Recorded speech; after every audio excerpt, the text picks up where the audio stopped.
Proper सुगरण होण्यासाठी खास 35 kitchen tips. 1. कोणत्याही पदार्थात तेल जास्त झाले असेल तर ते तेल काढण्यासाठी बर्फाचा गोळा घेऊन जास्त तेल झालेल्या पदार्थात बुडवा आणि बाहेर काढा. तेलाचा पूर्ण कट बर्फाच्या गोळ्यासोबत बाहेर येईल. 2. मळलेली कणिक फ्रीजमध्ये ठेवायची असल्यास कणकेला वरून तूप लावून कणिक फ्रीजमध्ये ठेवावी. कणिक ताजी राहते व कणिक काळीही पडत नाही. 3. लसणाच्या पाकळ्या थोड्या गरम केल्यास त्याची सालं पटकन निघतात. 4. सुके खोबरे तूर डाळीत ठेवले तर ते खराब होत नाही. 5. डाळ शिजवताना त्यात हळद पावडर आणि शेंगदाण्याच्या तेलाचे काही थेंब टाका. यामुळे डाळ पटकन शिजते आणि स्वाद पण छान येतो. 6. दुधावर चांगली साय येण्यासाठी दूध कायम मंद आचेवर तापवा. दूध तापलं की अर्धवट झाकून ठेवा आणि कोमट झालं की ते फ्रीजमध्ये 4-5 तास ठेवा. यामुळे साईचा थर अजून जाड होतो. 7. बटाटे पटकन उकडण्याकरिता बटाट्यांमध्ये चिमूटभर हळद घालावी. बटाटे झटपट उकडतात.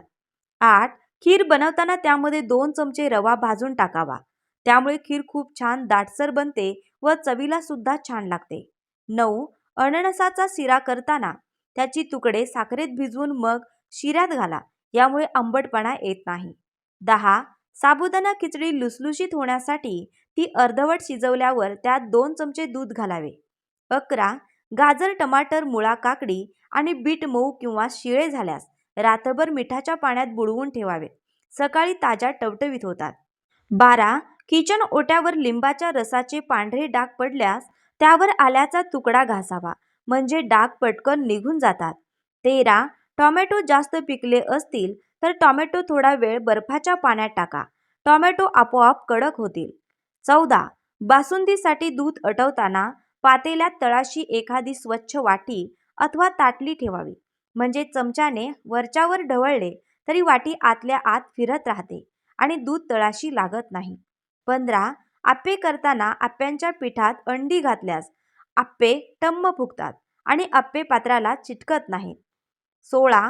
हाताला किंवा पाटा वरवंट्याला येणारा मसाल्याचा वास जाण्यासाठी त्यावर कच्चा बटाटा किंवा लिंबू चोळावे. 17. भाजलेल्या शेंगदाण्यांची साले काढू नयेत. सालासकट कूट करावे. सालात अनेक प्रकारचे अँटीऑक्सिडंट असतात जे हृदयासाठी चांगले असतात. 18. डाळ किंवा तांदळामध्ये कडुनिंब घातल्यास त्याला कीड लागत नाही. 19. मिसळपाव करताना फोडणीनंतर मिसळच्या रश्श्यावर तर्री आणण्यासाठी फोडणीमध्ये थोडीशी साखर घातली की रश्श्याला तेलाचा तवंग येतो. 20. इडली, डोसा आणि आप्पे करताना तांदूळ आणि उडीद डाळीसोबत अर्धी वाटी सोयाबीन भिजवावा. यामुळे पोषण मूल्य वाढते. 21. इडलीच्या पिठामध्ये 10 मिनिटे पोहे भिजून वाटून घातल्यास इडल्या छान मऊसूत लुसलुशीत नरम होतात. 22. पुऱ्या करताना पिठात 2 चमचे बेसन घातल्यास पुऱ्यांचा रंग छान येतो आणि चांगली चवही येते. 23. ढोकळा छान नरम व्हावा यासाठी त्यामध्ये साखरेऐवजी साखरेचे पाणी घालावे. म्हणजे ढोकळा छान नरम स्पंजी होतो. 24. चहा करताना किसलेले आले शेवटी घातल्यास त्याचा स्वाद चहाला अधिक लागतो. 25. जर तुम्हाला नारळाचे समान 2 भाग करायचे असतील तर त्यावर आपले बोट ठेवून जेथून तोडायचे आहे तेथे बोट ठेवावे आणि नंतर जोराने आपटावे. नारळ तेथूनच तुटेल. 26.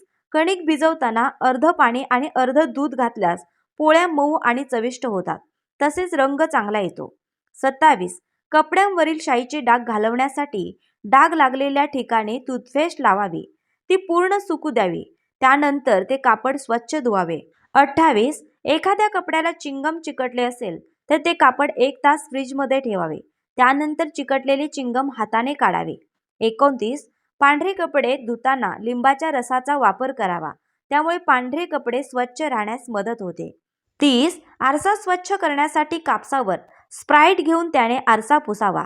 यामुळे आरसा स्वच्छ होतो. 31.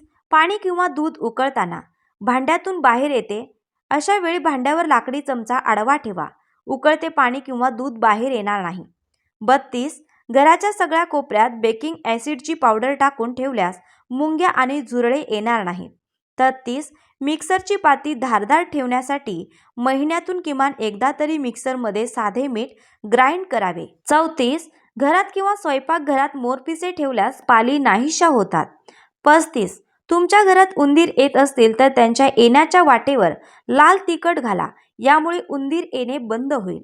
वरील दिलेल्या टिप्स आवडल्या असतील तर व्हिडिओला लाईक करा, शेअर करा आणि अशाच टिप्ससाठी आपल्या चॅनलला नक्कीच सबस्क्राईब करा. धन्यवाद मंडळी.